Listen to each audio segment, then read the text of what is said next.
Isteri aku ni asyik tidur je. Ada hati nak cuti. Apa ni? Gelap pula jalan kat sini.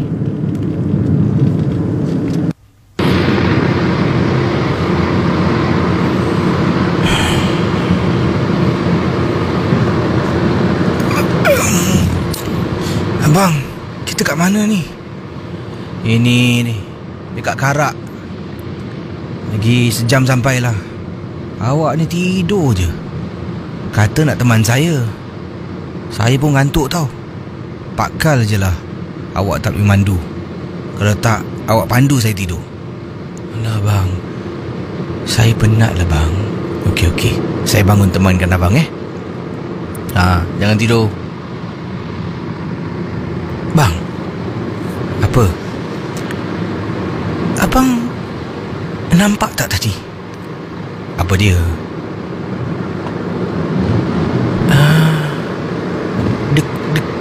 Dekat belakang tadi, tepi jalan bang, ada orang tengah diri sorang-sorang dekat tepi jalan. Awak ni apa ni pergi tegur? Dah lah malam-malam macam ni. Awak ni pergi tegur kenapa? Tak bang, saya nampak. Dah. Saya rasa awak tidur lagi bagus. Pendengar Ria 897 FM. Ini merupakan perbualan kiriman email yang saya terima. Pasangan suami isteri yang katanya dalam perjalanan nak bercuti menggunakan lebuh raya. Waktu kejadian yang menakutkan ini berlaku, mereka berada di Karak Highway.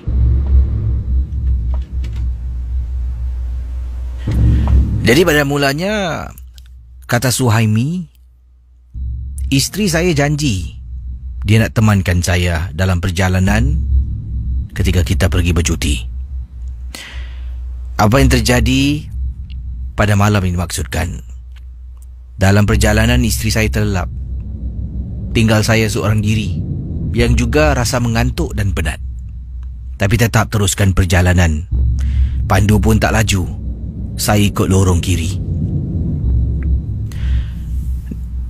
Dalam perjalanan isteri saya terbangun dari tidur.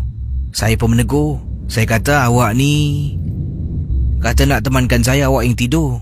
Dan bila isteri saya memilih untuk bangun dan terus temankan saya selepas dia tidur, isteri saya ternampak satu di tepi jalan yang saya tak dapat lihat. Isteri saya katanya ternampak ada susuk tubuh seorang wanita sedang berdiri di tepi lebuh raya Karak pada malam yang disebutkan. Casey, kalau ikut akal fikiran manusia, buat apa dia di tepi jalan? Situ memang tak ada kenderaan akan berhenti kecuali kenderaan tu rosak. Isteri dah menegur. Saya marah. Dan diteruskan kisah.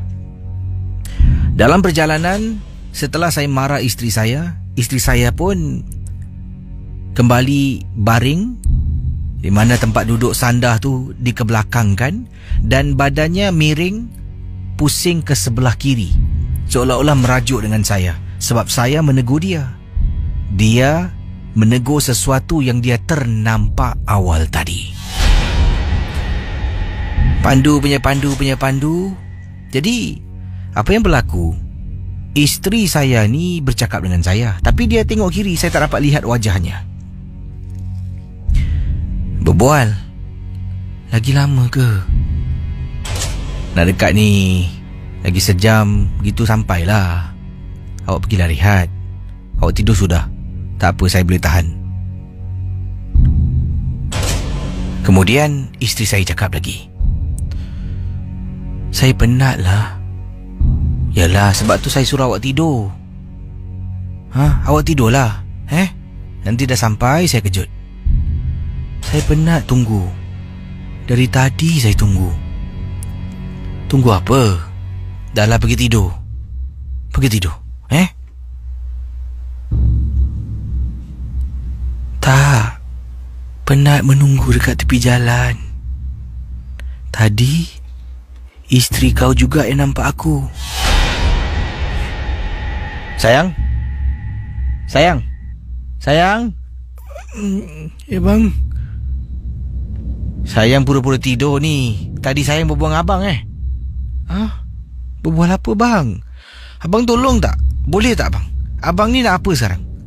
Abang suruh saya tidur, abang suruh saya bangun. Sekarang abang suruh saya tidur. Kemudian abang cakap, abang tuduh saya. Saya bercakap dengan abang, saya pura-pura tidur. Minta maaf, abang minta maaf. Pendengar Misteri Jam 12. Rupa-rupanya Suhaimi ketika isterinya tidur, selepas dia merajuk, dia tidur balik, terus terlelap. Suhaimi ingatkan isterinya berbual dengan dia. Katanya, saya mati-mati ingatkan isteri saya bercakap dengan saya. Dia cakap dia penat. Dia cakap lagi lama tak sampai. Saya pun menjawab segala pertanyaan, sampaikan dia kata, penat berdiri dekat tepi jalan. Tadi isteri kau nampak aku. Baru saya perasan yang saya bukan cakap dengan isteri saya, Casey. Pada saat itulah saya pun putarkan CD bacaan surah-surah suci untuk temankan saya. Dan saya memandu. Dalam kenderaan rasa macam ada sesuatu yang tak kena. Meremang bulu rumah saya, Casey. Sepanjang perjalanan berkumandang bacaan ayat-ayat suci. Dan Alhamdulillah, setelah lebih kurang sejam saya memandu sampai saya ke destinasi. Itulah pengalaman yang saya tak dapat lupakan, Casey. Dari pendengar kita yang bernama Muhammad Suhaimi. Misteri Jam 12. Saudara, hari ini ada beberapa kisah berkaitan dengan jalan raya di Malaysia. Kalau tadi kisah di Lebuh Raya Karak, yang mana ada dengar Suhaimi ni seolah-olah dia bercakap dengan isteri. Tapi sebenarnya tidak, isteri dah tidur. Takkanlah dia nak pandu tengok isteri sebelah kiri kan? Jadi tumpuan pada malam tu harus diberikan pada jalan raya. Dia pun dengar suara macam isteri. Dia pun menjawab dan bertutur berbual dengan isterinya. Sampaikan dia baru sedar yang bercakap tu bukan isteri. Lebuh Raya Karak memang banyak kisah-kisah yang menakutkan pernah berlaku di sana. Yang ini pula kiriman daripada, kalau tadi Suhaimi, yang ini daripada Nur Asia berkongsi pengalaman ini berlaku di kawasan Bukit Putus. Di manakah terletaknya Bukit Putus saya tak pasti sebab dia tak beritahu. Casey, Bukit Putus ni dekat, mungkin cakaplah dekat Melaka ke, dekat Kuala Lumpur ke, dekat Negeri Sembilan ke, dekat Kelantan ke. Jadi kejadian ini berlaku ketika kenderaan dia rosak betul-betul dekat tepi sebuah kawasan Bukit Putus. Kalau memandu, ramai yang kenal tentang tempat ini, dan inilah satu kejadian misteri yang pernah berlaku pada diri saya, katanya Nur Asia, dan pengalaman ini ingin diceritakan dalam Misteri Jam 12. Kata Nur Asia, Casey, Bukit Putus dahulunya sebelum dibina laluan shortcut, laluan pintas, ramai yang menggunakan Bukit Putus. Ramai yang tahu dan pernah menggunakan jalan ini.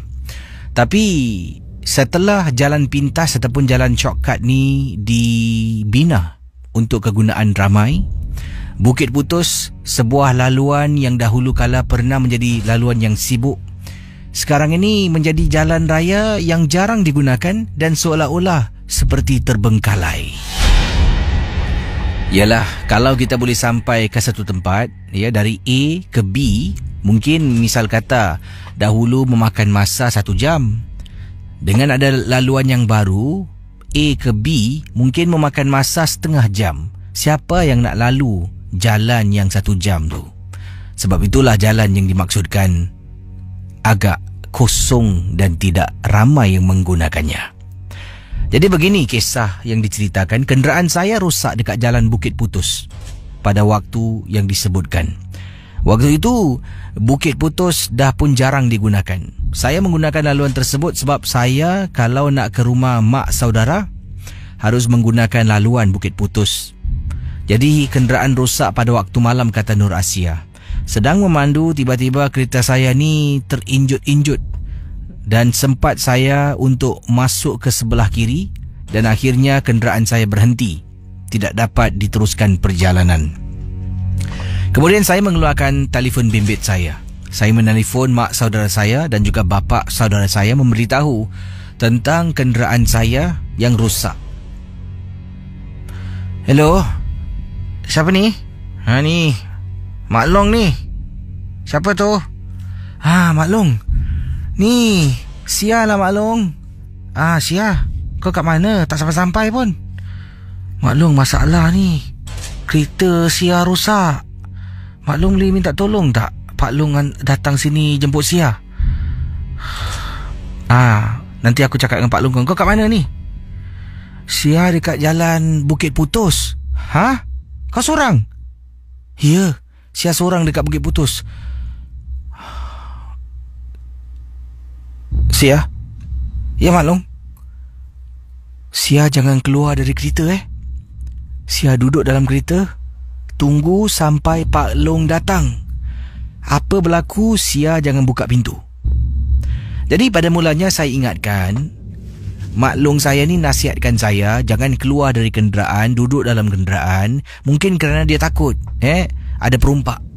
Sebab jalan tu memang sunyi. Saya pula seorang diri perempuan. Jadi saya ingatkan Mak Long nasihatkan tu kerana takut ada perompak. Tapi sebenarnya tidak. Mak Long nasihatkan saya sebab jalan Bukit Putus ni berhantu ke si. Saya pun masuk dalam kenderaan, turunkan tingkap sedikit, kemudian saya kunci pintu dari dalam. Pendengar Misteri Jam 12, ketika saya berada dalam kenderaan, mula rasa seram sejuk menghantui saya sedang saya tunggu kehadiran Pak Long saya. Saya lihat sekitar saya, baru saya sedar, ya Allah, aku ni seorang dekat tempat macam ni. Dah lah malam, gelap, tak ada orang. Saya pun mula tengok handphone, bermain-main dengan telefon bimbit saya. Jadi akhirnya, setelah lebih kurang 15 minit, 20 minit saya menantikan kehadiran Pak Long yang belum sampai-sampai, ada orang mengenjut kereta saya. Kereta Myvi yang saya pandu ni memang kecil ke si. Seolah-olah ada orang menggoncang atau menghenjut kenderaan, sampaikan kenderaan saya ni, kereta saya ni bergegar dengan begitu kuat. Jadi saya pun rasa takut. Saya telefon Mak Long sekali lagi. Hello Mak Long. Sia. Pak Long kau dah sampai? Belum Mak Long. Pak Long dah keluar belum? Oh, Pak Long kau dah keluar dah dari tadi. Mak Long boleh temankan saya tak? Yelah. Mak Long, saya rasa tak sedap hatilah dekat sini. Kan aku dah cakap dengan kau, suruh duduk dalam kereta, jangan keluar. Bukit Putus ni tempat dia keras. Ya Allah Mak Long, kenapa tak cakap tadi?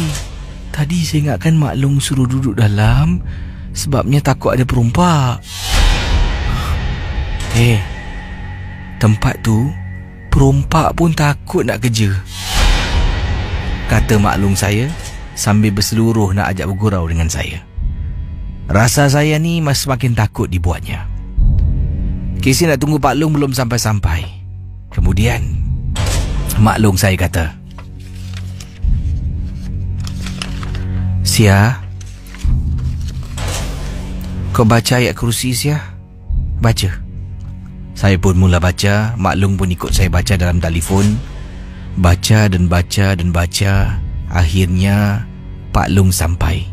Kenderaan ditutup, dikunci rapi. Kemudian saya naik kereta Pak Long saya dan bawa ke rumah Mak Long.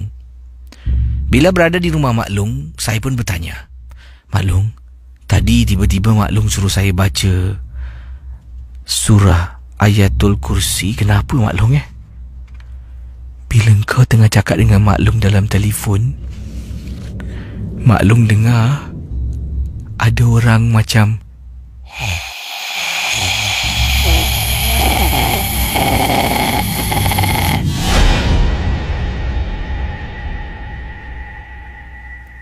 macam mana kereta kau boleh rosak sia? Tapi syukurlah kau dah sampai rumah Mak Long. Misteri Jam 12. Itu dia. Terima kasih pada yang sedang mendengar, dan terima kasih juga pada teman kita Muhammad Aizat. Katanya di sini, KC, Bukit Putus adalah laluan lama Seremban, Kuala Pilah Seremban terletak di Negeri Sembilan. Jalan Bukit Putus memang gelap, lagi-lagi waktu malam, sebab jalan dia melalui liring-liring bukit. Sejak jalan baru dibuka, sudah jarang-jarang orang gunakan jalan Bukit Putus. Jalan Bukit Putus keras dan berhantu sebab ramai orang dikatakan buang sesuatu dekat situ. Yang ini kiriman daripada Safura, katanya, KC, Bukit Putus jangan buat main-main. Saya dengan suami pernah terkena gangguan. Katanya di sini waktu tu memandu, walaupun jalan yang baru dah dibuka, kami menggunakan Bukit Putus. Bila lalu kiri kanan KC banyak liring-liring bukit. Apa yang terjadi, suami saya ni turunkan tingkap nak merokok. Saya pun turunkan sekali lah sebab malas nak hidup bawah asap ni, memang saya tak suka.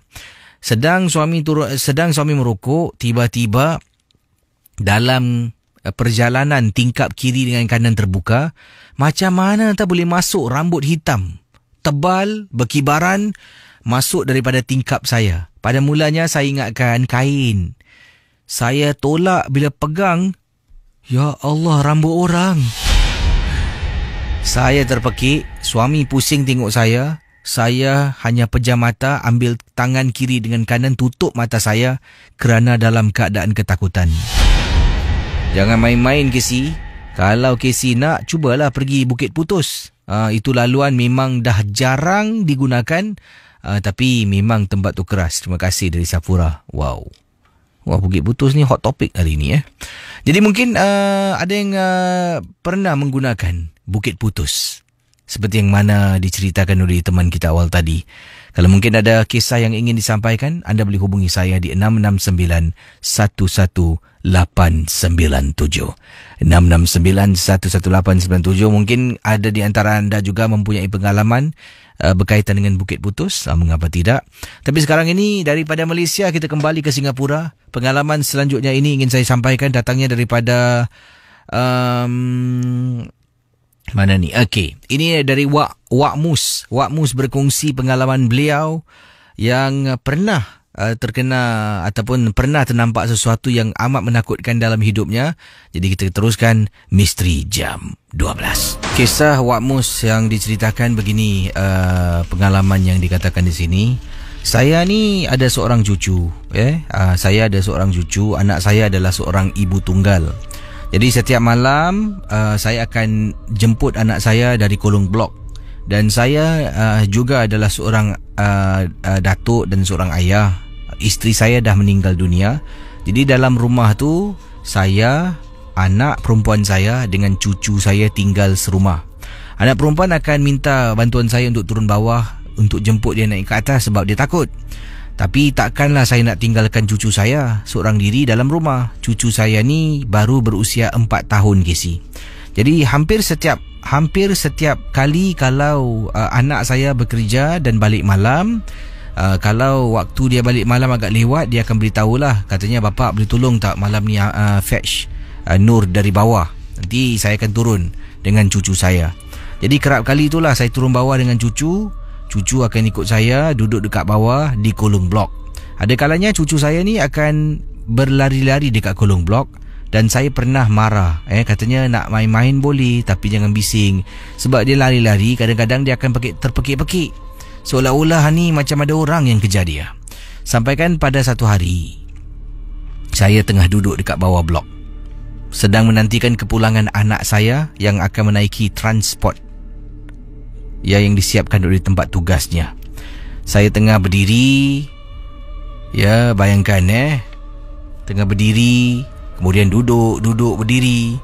Cucu saya ni lari, kemudian dia ketawa-ketawa, ketawa sambil terbahak ketawa.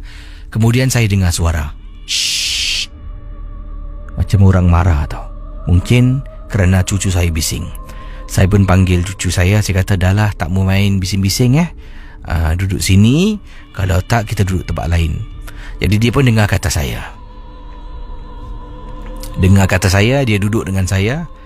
Dan saya masih lagi menantikan kepulangan anak saya yang belum sampai-sampai. Pendengar Misteri Jam 12, apa yang berlaku pada waktu itu ketika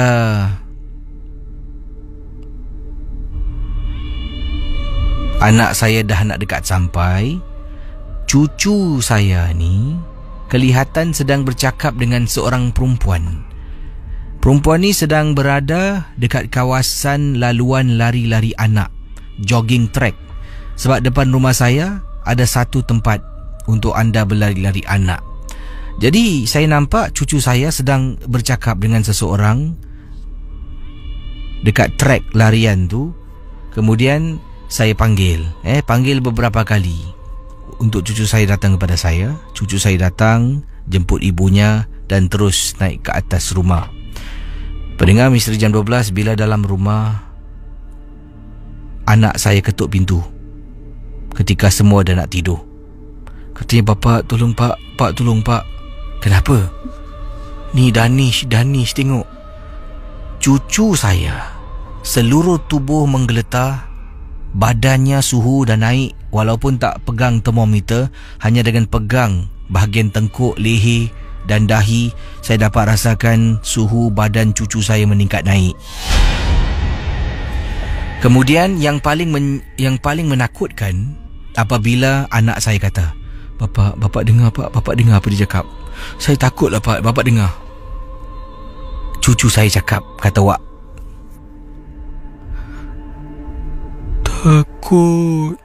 Takut dengan anti. Takut dengan anti,"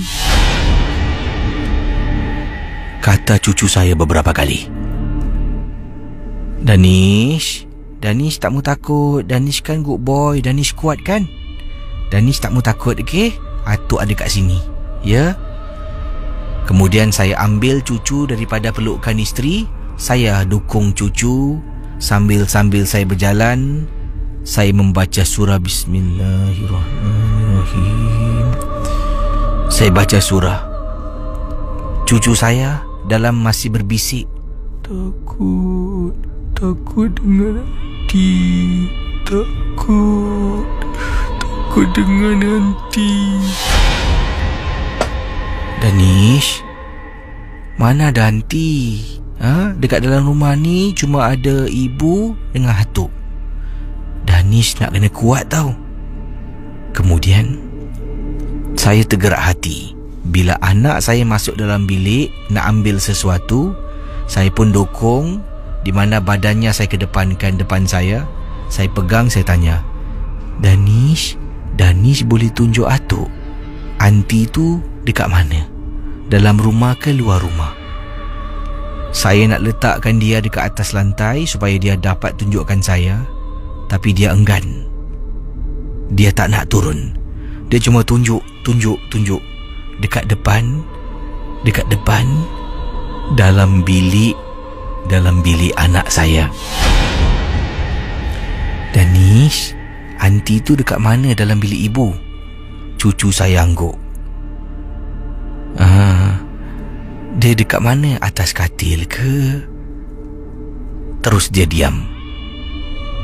Pendengar Misteri Jam 12, dia diam. Saya mula baca sampai cucu saya terlelap. Kemudian saya kata pada anak, "Malam ni Danish tidur dengan Abah." Itulah kisah pengalaman yang diceritakan oleh Wak untuk Misteri Jam 12. Misteri Jam 12. Saudara pendengar Misteri Jam 12, ini ada beberapa komen tentang Bukit Putus. Ini daripada Encik Jalil, katanya saya pernah menggunakan laluan Bukit Putus dan sedang memandu bersama dengan isteri, sedang memandu dengan 2 orang anak dalam satu kenderaan. Kejadian berlaku bukan waktu malam tetapi waktu petang, sekitar waktu asar. Laluan tu memang tak banyak lagi gunakan dekat kawasan yang dikatakan Bukit Putus sebab ada jalan yang lain. Jadi saya ni pun dah lama tidak menggunakan laluan Bukit Putus. Saya cuba menggunakan laluan Bukit Putus tengah memandu waktu petang-petang hari. Isteri saya tidur bangun, anak saya dua-dua dekat belakang dah masuk alam mimpi sejak awal tadi. Jadi apa yang terjadi, sedang saya memandu kenderaan saya rasa macam kereta saya ni agak berat sedikit, seperti tersangkut pada sesuatu ataupun terkena pada sesuatu. Dan saya cuba periksa dan dipendekkan cerita, pada mulanya memang tak dapat kesan apakah punca kenderaan tidak bergerak-gerak ataupun bukan tidak bergerak-gerak, malah kenderaannya sukar untuk bergerak, macam berat lah kata teman kita.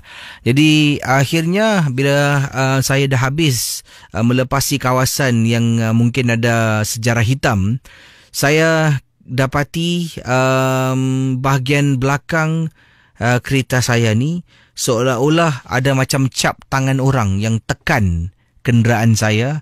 Jadi dia tak boleh bergerak ataupun boleh bergerak tapi dengan perlahan sangat-sangat. Walhal memang tidak ada sesiapa di tempat belakang yang saya sedang memandu agak laju pada petang yang disebutkan. Itulah pengalamannya. Terima kasih dan selamat tengah malam.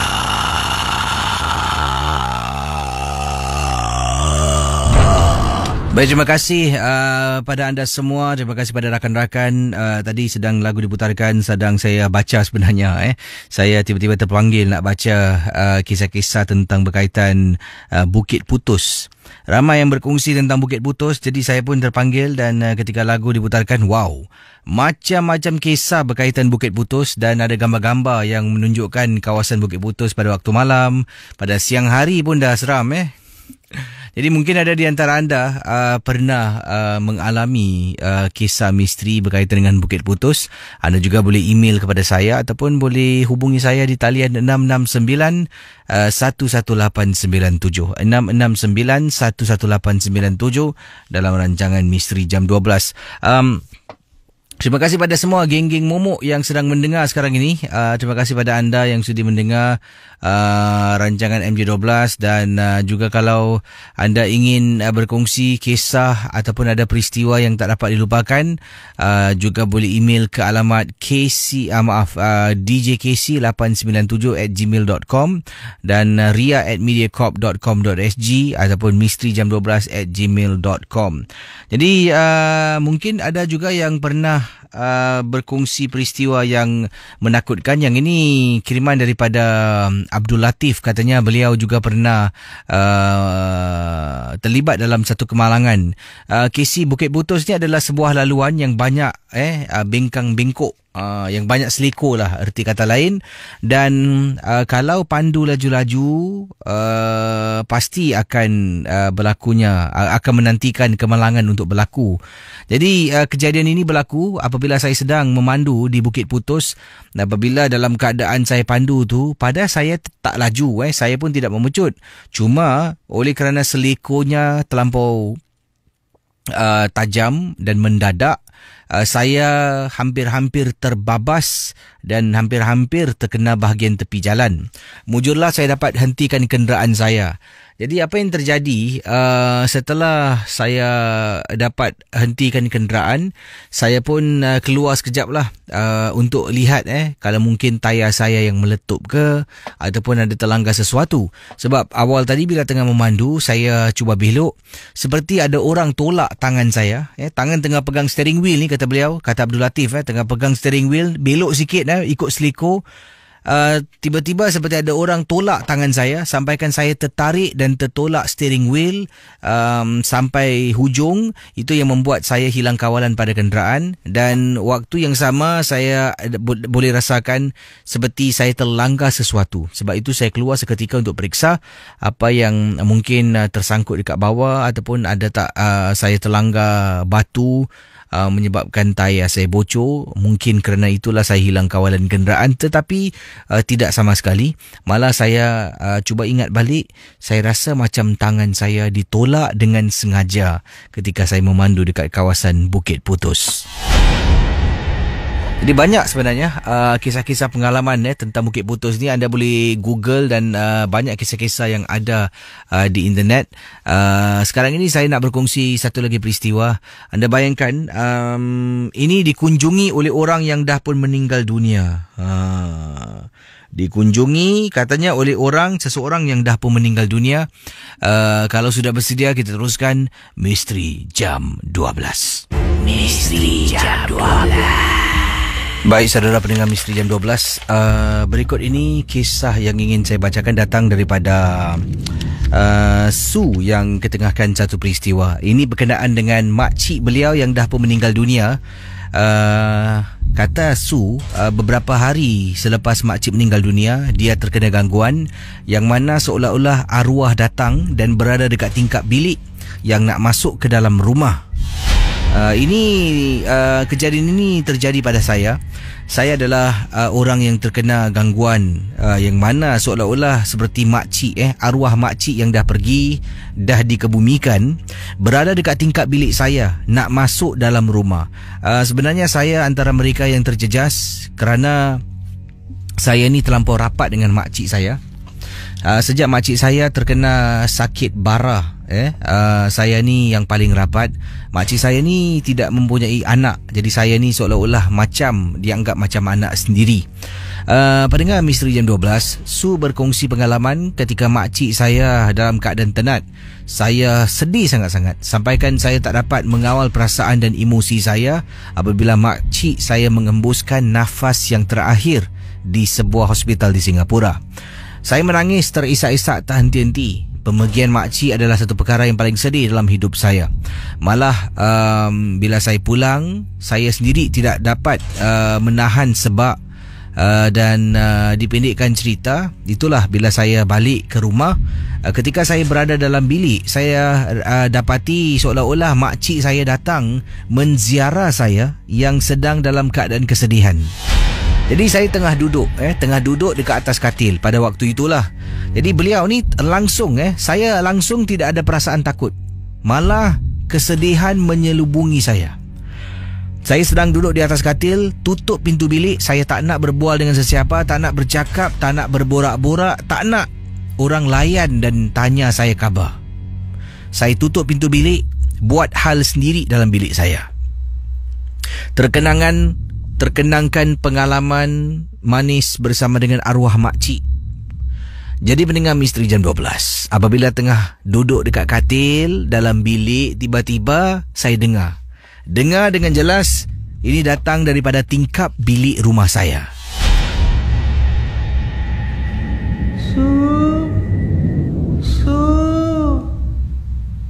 Su, makcik datang, Su. Kata Su, saya toleh, saya nampak makcik dekat tingkap. Saya punyalah bahagia, gembira. Malah perasaan sedih terus hilang begitu saja. Saya turun dari katil. Cik ke tu?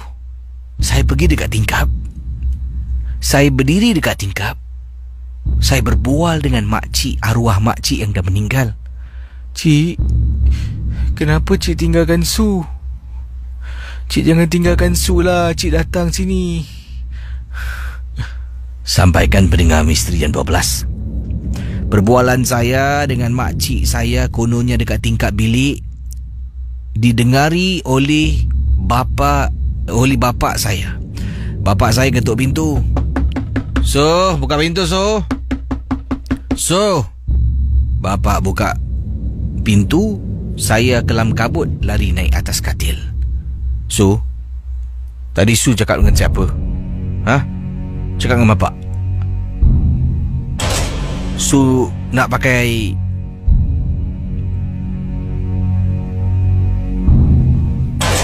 Katanya di sini, bapak nak pakai bilik ni boleh? Bapak nak buat sesuatu. Su keluar sekejap boleh? Waktu itu bapak saya memberitahu yang saya mati-matian tak nak keluar dari bilik. Tak naklah pak. Bapak nak buat apa? Tak apalah, besok boleh. Su keluar sekejap. Bapak nak buat sesuatu dalam bilik ni. Tak nak pak, tak nak. Tak nak. Su. Kemudian bapak saya berdiri dekat dalam bilik, memandang ke arah tingkap bilik saya. Sambil tu bapak saya angkat jari telunjuk, tunjuk pada tingkap. Bapak saya azan. Azan sekuat-kuatnya. Saya nampak dengan jelas bila bapa azan, nampak seekor burung warna hitam mengibarkan sayap burung tu. Kemudian burung tu terbang daripada tingkap bilik saya. Untuk beberapa malam, saya ingatkan makcik saya benar-benar datang untuk ziarah saya. Dan untuk beberapa malam itulah saya seringkali dimarah oleh bapa saya dan akhirnya keadaan dapat ditenangkan. Casey, saya terlampau sedih sampaikan saya tak ada perasaan takut. Saya hanya ingin makcik saya kembali bersama dengan saya.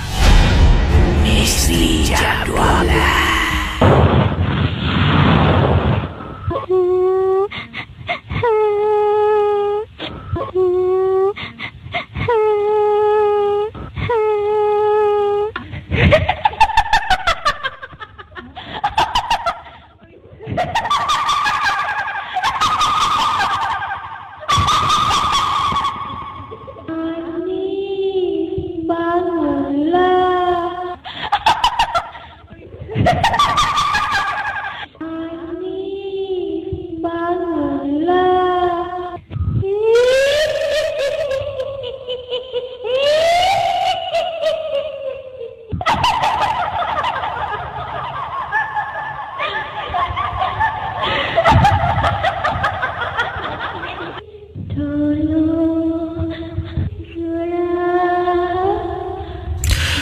Okey, ini berkenaan kisah yang saya terima. Ini datang daripada Encik Adnan. Katanya, Assalamualaikum Kisi. Waalaikumsalam.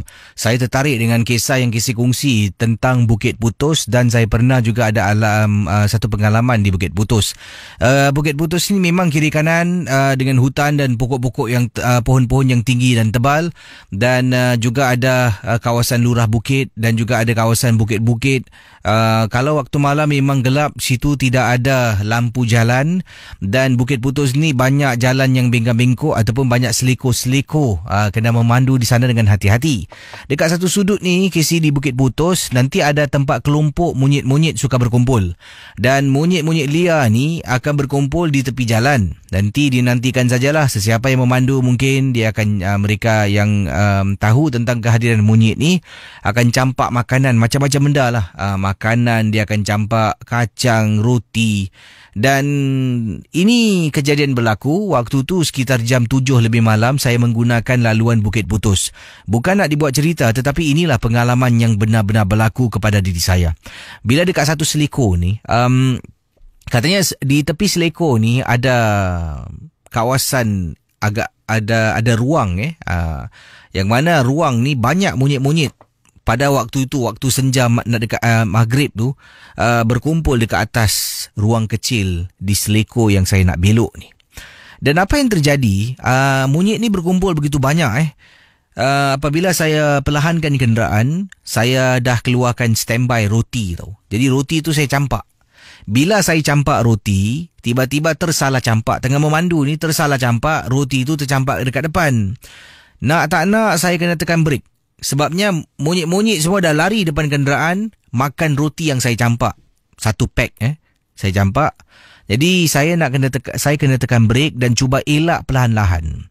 Apabila monyet tu bergerak beramai-ramai untuk makan roti yang saya tercampak di hadapan, saya baru perasan dekat betul-betul antara tengah-tengah monyet yang berkumpul ramai-ramai banyak-banyak tu, bila monyet tu bergerak, saya nampak ada seorang perempuan sedang dalam keadaan menyangkung.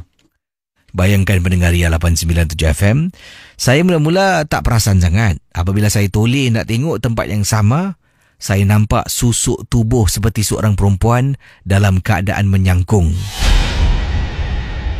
Selepas kejadian malam tu, saya dah tak nak lagi campak makanan nak kasih monyet makan. Kalau lalu dekat kawasan tu pun, saya akan lalu pada petang-petang hari, tak nak gunakan pada waktu malam. Terima kasih. Itu dia kisah tentang Bukit Kepong. Jadi, terima kasih kepada anda semua. Bukit Kepong pula. Bukit Putus. Bukit Kepong lain Terima kasih pada anda semua. Kisah Bukit Putus yang telah pun dikongsi oleh teman kita awal tadi. Jadi banyak pengalaman-pengalaman Okey, 669-11897 669-11897 dalam Misteri Jam 12. Ada yang tadi telefon katanya Casey tak nak on air, boleh tak? Macam mana sebabnya kalau anda ceritakan saya off air 20 minit, kisah anda 20 minit, orang kena tunggu. Harap maklum dan harap sama-sama dapat kita berikan kerjasama. 669-11897. Hello, selamat pagi. Hello, selamat pagi. Siapa bercakap tu? Saya Roy sini. Roy, panggilan dari mana Roy? Saya sedang memandu di sini. Dan pengalaman yang nak dikongsi sama tentang apa ni? Okey, saya seorang pemandu trailer shift malam. Okey, jadi kawasan yang saya selalu menghadapi tiap malam ni adalah di kawasan Penjara Changi. Jadi berlaku pada tak silap saya hari Rabu minggu lepas. Yang masing-masingnya. Jadi apabila saya lepas daripada traffic light ESO di kawasan berhampiran CWP Changi Women's Prison tu, saya kelihatan di sebelah kiri saya ni ada couple tengah jalan ni. Dia berlaku dengan sekelip mata ke sini. Couple tengah jalan, saya tak pastilah bangsa apa. Dia tengah jalan. Jadi dia nak lintas di bukan di traffic light tapi di HAM ke sini. Di HAM singkat, sebelah kanan tu ada kapal besar. Jadi apabila saya menghadiri HAM tu, saya slow down, saya nak kasih dia jalan ke sini. Apabila saya dekat come to a complete stop, yang saya nampak tu tak ada orang di sini. Tak ada orang. Jadi saya dari semacam mungkin sampai saya turun, saya tengok di mungkin blind spot saya, bukan apa dia? Bukan blind spot Bukan. Jadi bila saya tengah jalan tu, tengah memandu, saya nampak dia tengah nak lintas ni. Jadi saya pasal slow down. Jadi bila saya makin dekat, dia nak lintas tu tak ada orang ke sini. Tak ada orang yang nak lintas. Jadi saya macam terpinga kan, apa yang saya nampak tadi tu. Pantas itu je cerita saya tu. Terima kasih sedang memandu, berhati-hati kisahnya nampak. Mula-mula nampak orang rasanya kadang-kadang macam tu lah. Dipersilakan 669-11897. Yang ini kata beliau, Assalamualaikum, Waalaikumsalam warahmatullahi ta'ala wabarakatuh. Ini berlaku dekat kampung saya di Segamat. Nenek saya dulu waktu tu nenek saya ni meniaga dan dia meniaga di warung sendirilah. Jadi setiap kali kalau dia meniaga dekat warung, nanti duit perniagaan tu, hasil kutipan perniagaan akan dibawa pulang. Nenek saya ni dulu tak percaya simpan-simpan kat bank. Dia simpan dalam rumah. Jadi bila simpan dalam rumah, pernah beberapa kali katanya duit yang dibawa pulang daripada perniagaan tu hilang. Dan dipendekkan cerita, nenek saya orang lama ni macam-macam bertuah, macam-macam cara. Jadi apa yang terjadi, dalam rumah nenek saya ni duitnya hilang, dah kerap hilang. Sampai kan pada satu hari nenek saya buat sesuatu lah. Jadi saya dengan kawan saya ni dalam rumah dengan beberapa orang rakan yang lain. Tiba-tiba ada seorang rakan ni, semua dah balik tau, dia seorang tak nak balik-balik. Dia masih dalam rumah. Kemudian saya rasa pelik lah dengan rakan saya ni. Yang lain dah balik, dia seorang dan tak tahu nak buat apa. Sedangkan saya ni nak kena mandi, siapkan diri. Jadi dah nak dekat maghrib ni. Kemudian saya tanya dia, Aiman, kau tak balik lagi? Kau duduk sini, pergilah balik, besok kita jumpa lagi. Tak apalah, aku nak duduk sini lah, aku suka. Akhirnya dipendekkan cerita, rupa-rupanya si Aiman ni bukan tak nak balik, sebab dia tak boleh balik. Rupa-rupanya dialah dalang yang telah pun mencuri duit nenek saya. Jadi nenek saya telah pun berjumpa dengan seorang pakcik ni. Pakcik ni kata, okey, barang siapa yang ambil duit dalam rumah tu, orang tu akan rasa resah gelisah. Dan berikutan Aiman ni nak balik tapi tak boleh. Dia seolah-olah ditahan. Dan sampaikan nenek saya pun panggil saya duduk dengan Aiman. Kemudian dia kata, Aiman, nenek tak marah. Nenek halalkan apa yang Aiman dah terambil. Tapi kalau Aiman ada ambil barang nenek, Aiman letak dekat atas meja ya. Taklah Nek, tak ambil pun. Tak ambil apa-apa. Mana dah ambil apa-apa. Aiman tetap berdegil Nenek tanya lagi, tetap berdegil. Dia cakap dia tak ambil. Dan nenek cakap, selagi Aiman tak letak barang tu atas meja, Aiman tak boleh balik tau. Kemudian nenek saya pun pergi ke belakang rumah, iaitu nak ambil wuduk untuk solat maghrib. Sebab dah nak masuk waktu maghrib, Casey. Saya tanya dengan Aiman, Man, kau ambil barang apa, Man? Kau ambil barang apa? Tak ada apa-apa lah. Saya pun pergi belakang ambil wuduk. Saya ajak Aiman, Man, ambil wuduk solat. Nantilah kau pergi dulu. Jadi saya dengan nenek dah pergi dekat belakang, dah ambil wuduk nak solat. Saya keluar, masuk balik dekat ruang tamu. Saya tengok Aiman dah balik. Aiman dah balik. Man, mana kawan kau, Aiman? Entah, dah balik agaknya. Tiba-tiba saya ternampak dekat atas meja makan di ruang tamu ada duit ringgit yang telah pun diletakkan dalam keadaan remuk, seolah-olah digenggam dan kemudian diletakkan atas meja. Baguslah dia dah hantar balik. Rupa-rupanya, Casey, selama ni duit nenek saya yang hilang, dalang di sebalik yang mencuri itu adalah kawan saya. Sebab tu dia tak boleh balik. Jadi dia dah malu dengan saya, dah malu dengan nenek saya. Dia keluarkan duit tu ketika kita sedang ambil wuduk untuk solat, letak atas meja, baru dia boleh keluar rumah. Bayangkan, selepas kejadian itu, Aiman dah tak kawan dengan saya. Dia elakkan dirinya daripada berjumpa, bertembung dengan saya bila berjalan, dan dia dah tak datang rumah. Seolah-olah saya pula yang buat salah. Tapi tak apalah, mungkin setiap manusia ada perangai masing-masing dan mungkin dia rasa malu dengan saya dan keluarga. Terima kasih dan selamat tengah malam, Casey. Misteri Jam 12. Itu ada kisah berkenaan dengan Aiman, yang mana nenek Aiman dapati. Pada mulanya bila saya baca kisah ni, bila saya menderas awal tadi, saya ingatkan mungkin toyol yang curi. Rupanya toyol manusia. Jadi bayangkan neneknya, duit ni aku si hilang je, penat-penat meniaga ni, duit hilang, duit kurang. Dipendekkan cerita, nenek jumpa seorang pakar rawatan alternatif. Dia beri sesuatu, letak dalam rumah. Barang siapa yang ambil hak harta benda anda tanpa minta izin, orang tu tak akan boleh keluar rumah ataupun rasa resah gelisah. Jadi itulah yang berlaku pada Aiman. Tak pernah nak duduk sampai larut malam. Tiba-tiba pada saat kejadian ini berlaku, dia boleh duduk sampai nak dekat masuk waktu maghrib. Apa kata anda dengan kisah yang diceritakan pada malam ini? Terima kasih pada semua. 669-11897. Dipersilakan. Hello, selamat pagi. Hello. Hai, siapa tu? Assalamualaikum. Waalaikumsalam. Siapa bercakap ni? Ini Jo. Jo, panggilan dari mana, Jo? Panggilan dari India. Ada kisah tentang apa? Silakan. Halo? Halo? Silakan. Ada kisah tentang apa ni?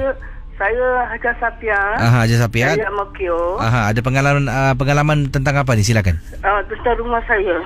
Apa yang berlaku? Waktu 2011.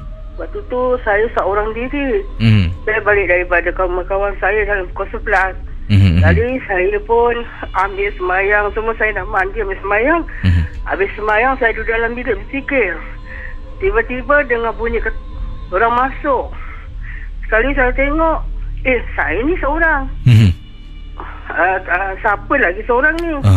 Habis dia mengajak depan pintu bilik saya buka lampu samar-samar. Tiba-tiba rambut panjang sekali. Dia panjang, baju dia putih. Jadi saya tak terasa takut. Jadi saya buat saya punya amalan lah, berzikir, baca ayat kursi. Saya bilang, yang kau lagi sini, kalau kau hamba Allah, aku hamba Allah, kau jangan ganggu aku. Macam gitu. Tapi dia tak ada berganjak. Habis tu saya buat azan. Saya dengar arwah bak saya cakap baca ayat kursi, bacakan jagung. Tahu-tahu tiba-tiba dia hilang, dia pergi kat bilik air. Saya masuk kat bilik air. Sekali belum rumah saya berdiri macam ketakutan gitu. Saya ambil air, saya simbah-simbah, belakang baru dia hilang. Itulah pengalaman saya dekat dalam rumah. Rupanya saya tengok rupanya Pontianak yang masuk dalam rumah saya. Itulah saja Cik Casey. Rumah di Amokyo Ya, Amokyo. Tingkat atas ke?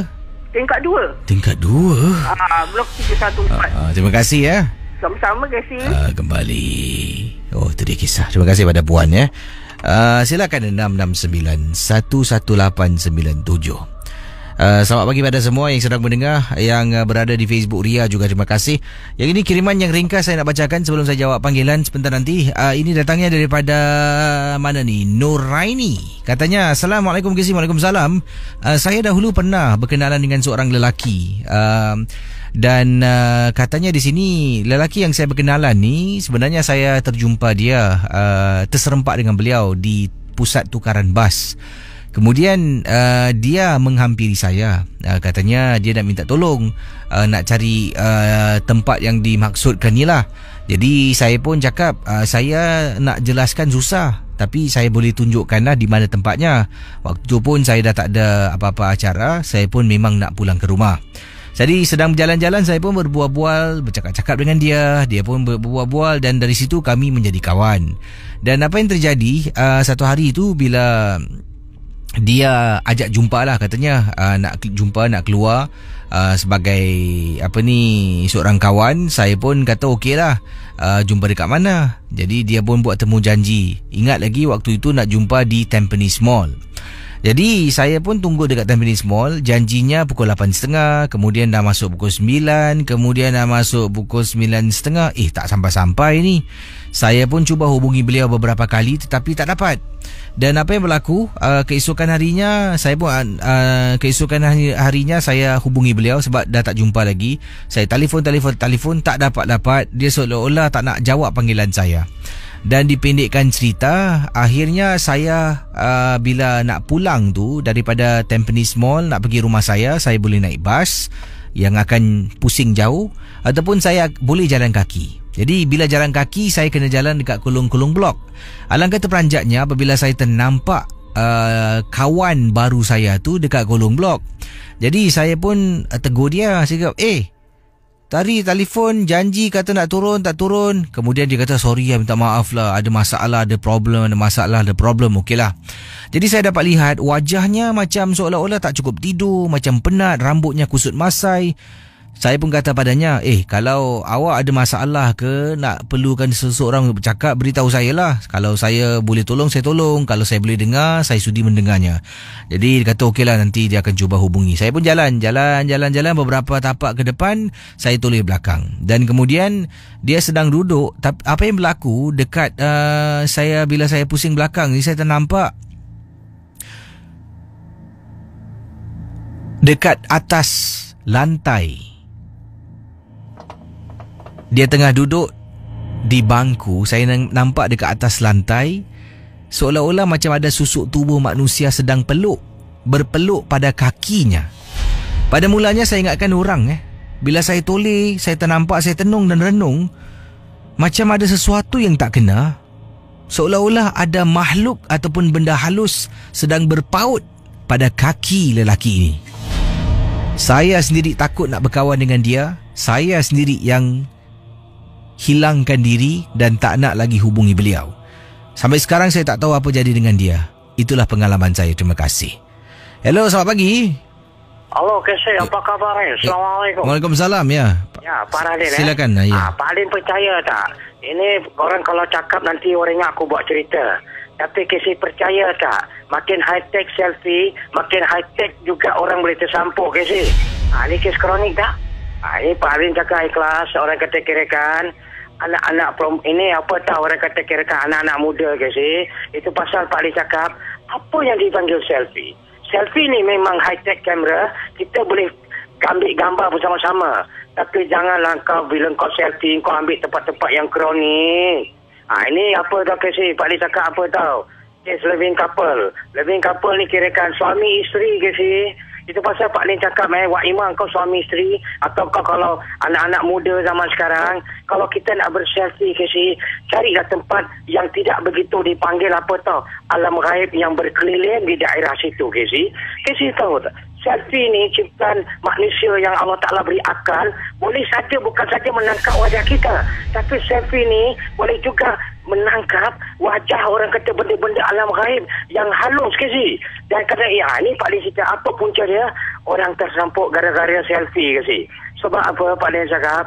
Dia bukan tersampuk kerana selfie, gambar kamera tu tidak ada, selfie tak bersalah. Tapi di manakah lokasi dan di manakah daerah tempat yang kau membuat selfie itu gambaran kasih sayang kau. Aku tahu kau memang living couple, dah tak cukup orang kata dah bercinta dah apa pasal kau nak selfie dekat luar pula. Itu pasal Pak Din cakap kadang-kadang banyak tempat, antara tempat bukan semua tempat ibu wajib untuk kita selfie. Ini terjadi satu living couple, Pak Din dah ubat kes kronik. Apa tak Keseh? Dia selfie di satu tempat, daerah mana tak Keseh? Daerah satu pokok-pokok, dong suka living couple, dia naik motor. Pasal apa? Maklumlah, orang baru berumah tangga. Kau dah memang orang kata mungkin orang dia tak ada mampu nak pergi honeymoon luar negeri. Jadi dia honeymoon.com dah satu Singapura pula dia merayap. Jadi apa nak buat? Orang kata kirakan, dia orang adventurous couple lah Keseh. Ini dipanggil orang kata suami isteri ni mungkin orang jodoh waktu orang jadi bikers ke apa tak tahu. Jadi isteri sama suami ni naik motor. Jadi dalam motor tu dia keluar mana-mana. Mak dia pernah nasihat. Mak dia ni pernah cakap, korang malam-malam buta ni apa sah pergi merak rayap. Darah pengantin baru panis tau Keseh. Orang jangan ingat, orang lepas bersanding aja sebelum bersanding manis. Darah pengantin baru pun manis. Itu pasal orang panggil honeymoon. Honeymoon apa? Orang kata madu kan, madu bulan. Madu tak apa, madu kan manis. Itu pasal Pak Lee cakap, apa yang terjadi, dia telah selfie di mana-mana, di lautan, di tepi pantai East Coast, dan sampai tempat kronik, di Changi-Changi Kapak. Kadang-kadang ada masa, diorang pergi di mana, tak Keseh percaya tak? Diorang pergi dekat mana tahu, Mount Faber Park. Alamak, itu tempat .com.chronic barrier. Jadi tempat situ dia pergi selfie dekat apa tahu. Dulu ada Alka Mansion, tak ada orang kata sekarang dah ada ke tidak tak tahulah. Bukan Alka Mansion tak salah, itu rumah-rumah aja. Tapi pokok-pokok lokasi di sana. Dan orang terkena apa tak Keseh, dong selfie satu tempat, lagi paling kronik Haupabila.com yang ada benda-benda yang kan ada benda-benda macam-macam idols yang gini, jadi pokok-pokok besar. Jadi orang pergi kat situ, orang ambil gambar dan dia apa tahu, dia selfie. Dalam dia selfie di antara banyak tempat-tempat, di situlah terjadinya alam gaib. Tanpa disedar, dia kau selfie dua-dua sebagai living couple, rupanya alam gaib kau selfie tak masuk dekat kamera. Dia orang kata masuk dekat apa tak Keseh, masuk dekat badan perempuan Keseh, isteri dia. Dan akhirnya bila orang balik, Keseh tahu apa tak? Orang kata dia pergi cek balik selfie tu, betul-betul ada gambar macam satu alam lembaga yang lain di dalam kesamaran, tapi bentuk seperti wanita. Itu pasal Pak Lim cakap ikhlas. Jadi selfie yang dia ambil tu, benda halus tu, tempat lokasi tu telah orang kata kirakan menjadi satu kesampukan dalam diri dia. Dan akhirnya kau bawa selfie pergi mana-mana, rupanya kau dari living couple ada third couple unsynchronous force pula yang telah hadir mengikut kau melalui selfie kau. Bukan kerana kau selfie, dia selfie ke si macam dia berpeluk dua. Tahu orang selfie kan taruh tengok muka sebelah-sebelah, pipi lah .com macam-macam cara kan. Tapi dalam dia begitu rupanya orang kata pokok besar tu, dia selfie tu, lembaga gaib yang ada di daerah situ telah ikut dia. Orang kata, dan kerana apa? When you take a camera kat situ, pasal jangan ambil, kepala tak nasihat orang walaupun kita selfie ke tak selfie, jangan ambil kamera malah pokok-pokok ke si. Sebab in every living thing there's a spirit that live in. Orang banyak tak tahu. Itu pasal the spirit ni apa? Not only the dead spirit, the unseen force, chronic spirit, pokok-pokok, penjaga banyak tau. Kasi ingat apa? Jin ada dekat ini, ada dekat rumah ke, dekat mana-mana, dekat pokok-pokok pun jin suka hinggap. Pokok-pokok kan diorang beli rumah juga. Diorang pun nak jin pun tak ada .com juga, tak ada rumah. Kadang-kadang nak berteduh malam-malam buta ke apa. Nak jadi Superman terbang ke apa. Itu pasal Pak dia cakap, pokok lembaga yang ada kat jin tu, yang diorang selfie tu, telah macam ibarat apa tak kisi. Kalau kita selfie kan ada yang selfie kamera tak ada bunyi light kan. Tapi ada kan yang lampu berkelip gitu kan. Jadi kelipan lampu tu yang begitu cahaya telah orang kata memeranjatkan lembaga di situ dan telah mengikut orang kata kirakan dia balik melalui orang kata kirakan selfie tu. Jadi apa tahu? Dah jadi satu magnetic power. Macam selfie tu telah menjadi satu tarikan besi sembrani like macam magnetic force yang akan mengejutkan lembaga tu dan lembaga tu terus masuk bukan dekat kamera, masuk dekat dalam perempuan tu. Alamak, kisahnya hanya betul lah. Pasal kau bawa bini kau kat sana, bawa lah bini kau kat masjid ke apa, atau bawa lah bini kau orang kata dekat apa tu mana-mana restoran ke Zamzam Victory makan martabak ke apa. Jadi apa nak buat, dia balik orang kata dah lah, orang kata baru living couple, baru berumah tangga, dan akhirnya apa tak kasi terjadilah alam histeria gara-gara selfie di alam-alam yang tak menentu, di pokok-pokok yang natural. Because why? Ini couple ni apa tahu? Dia orang ada self natural beauty lah. Diorang suka pada alam semula jati. Kan ada orang suka natural beauty dan looking at alam semula jadi. Dan akhirnya bila dia balik, ini dia dah dalam keadaan macam gelisah, panas, dan dalam keadaan apa tahu badan dia rasa bisa. Tanda-tanda simptom benda tersampuk kisi, dia akan membahangkan apa tahu the Fahrenheit of kita pe body kisi. Suasana iklim badan kita tak akan dapat boleh menerima alam gaib kisi. Sebab alam gaib ni diorang kan dijadikan dari api. Kan diorang apabila masuk dalam badan kita, jadilah temperature body tu jadi climax tu melawan kita punya body system hormones kita. Dan akhirnya dia tersampuk dan dia cakap apa tau bang, lepas kita selfie kat sini kenapa bang, badan saya sakit bang, macam satu macam meme yang tak tentu pasal. Kau tengok, kau bawa anak bini, kau bawa isteri kau tu, orang kata kat sana kerana kau selfie kau tu benda unseen force yang merayak kat badan dia, dia jadi meme yang siang malam. Orang kata menggatal sana menggatal sini tu kisi. Macam kesian kisi tu apa tak payah cakap paling datang bini dia menggaruk lah. Orang kata baru badan garuk gini, mak apa ni mak, sampai dah keluar alergik ke si. Nampak? Jadi dia ingat dia makan apa-apa something. Dia kata jangan you pergi ni tak pergi doktor tak. Tak ada lah bang, mana dia makan. Memang alergik tu sotong. Ada orang tak boleh makan sotong kan. Kadang-kadang badan dia alergik. Mana dia makan apa-apa. Dan rupanya inilah simptom-simptom alam gaib tersampuk. Dan dia cakap tak apalah orang kata kirakan. Jadi dia pergi neighbor dia. Nasib baik tu neighbor ni ada tukang ubat juga ke si. Tapi mungkin jodoh neighbor tu cakap apa, saya tak pakar dalam perjalanan ni, saya boleh ubat. Tapi dia diruqyahkan dia gini. Kisi tahu tak? Apabila kita mengubat orang kita ruqyah, tapi kalau kita tadi ilmiah nak menghalaukan dia, kita berhenti ruqyah, kita balik, boleh unseen force tu datang ke si.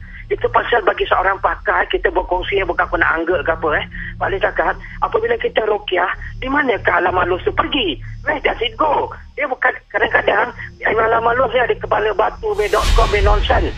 Dia dah keluar sekejap sebab dia panas dengan baca ruqyah lah tak lampu, dia takut, dia lari. Lepas tu ada masa dia boleh sembunyi dekat tingkap aja. Orang balik, dia masuk balik ke si. Ini case.com alam gaib yang kronik yang degil juga. Dia main hide and seek pula. Dan akhirnya orang kata kirakan lepas dia berobat, perempuan tu sakit balik dan bahang dan dah mula sejak orang kata mengenyam sana sini, macam garuk, orang kata dah scratching, ada macam orang histeria. Ada juga histeria Casey akan membuatkan badan rasa gelisah. Bukan badan itu macam gatal, tidak. Macam rasa gelisah, jadi itchy. Body pain kan macam kita terkerik sana terkerik sini, tergaruk-garuk kan. Kasihan tu Pak Din datang, Pak Din cakap, Pak Din cakap, apa pasal kau dia jadi macam sini, temyang sana miang sini tergaruk-garuk. Dia kata tak tahulah Pak Din, dia tarik rambut dia geli-geli kat belakang dekat apa tahu leher. Dan Pak Din cakap dengan dia, apa pasal? Dia kata tak ada, lepas saya pergi dekat dengan ini selfie dekat satu tempat tu lah, dekat daerah sana. Saya tak nak dekat apabila pergi lokasi pokok-pokok besar tu. Cakap kau jangan ingat apabila bagus government kasih itu tourist center. Don't blame the apabila ke apa. Ini semua kau pergi sendiri. Orang kata kau pergi merayap ke apa. Apabila tetap apabila unseen post yang ada kat situ agaknya pokok. Saya pergi kat pokok situ Pak Din. Jadi saya selfie dengan husband saya dekat orang kata. Jadi kita park motor, kita selfie, habis kita yang kau nak jadi orang kata hutan actress ke apa. Akhirnya kau tengok kau dah jadi apa, dah jadi kau selfie. Akhirnya kau tahu Pak Din masa suami dia nasihatkan, apa asal kau selfie kan pergi mana-mana tempat. Kau tahu akhirnya apa terjadi? Kau tengok kau bikin bini kau dah jadi mengenyam, tak berpasal sana sini tergaruk-garuk. Apa pasal? Orang kata, Pak Din cakap dalam Pak Din, aku cakap aku kan meliti. Kadang-kadang aku tengok korang budak muda ni pun kes kronik juga. Dah jatuh cinta, dah berkahwin, dah nikah, duduk rumah selah dan diam atau pergi mana-mana je restoran, buat apa nak pergi selfie. Akhirnya Pak Din cakap sudah Pak Din, dia makin trauma, terjadilah histeria dan dia pingsan pingsan dalam keadaan tak sadar. Jadi Pak Din buat susah. Itulah, I pull the thing out melalui cara ilmiah Pak Din tak nak sebut, dan akhirnya Pak Din kasih dia sesuatu lah untuk doa dan untuk air, dan Pak Din terus cakap dengan dia. Orang kata kirakan dia wake up, cakap bang ada rasa macam release apa. Orang kata sekali Pak Din cakap mana selfie kau, ni dia pokok dia. Betul-betul Pak Din, bila Pak Din tengok gambar yang dia selfie tu, pokok tu ada benda shadow yang begitu agak antara hitam dengan putih tau. Maknanya alam kronik tu dah masuk kat rumah, dekat badan dia.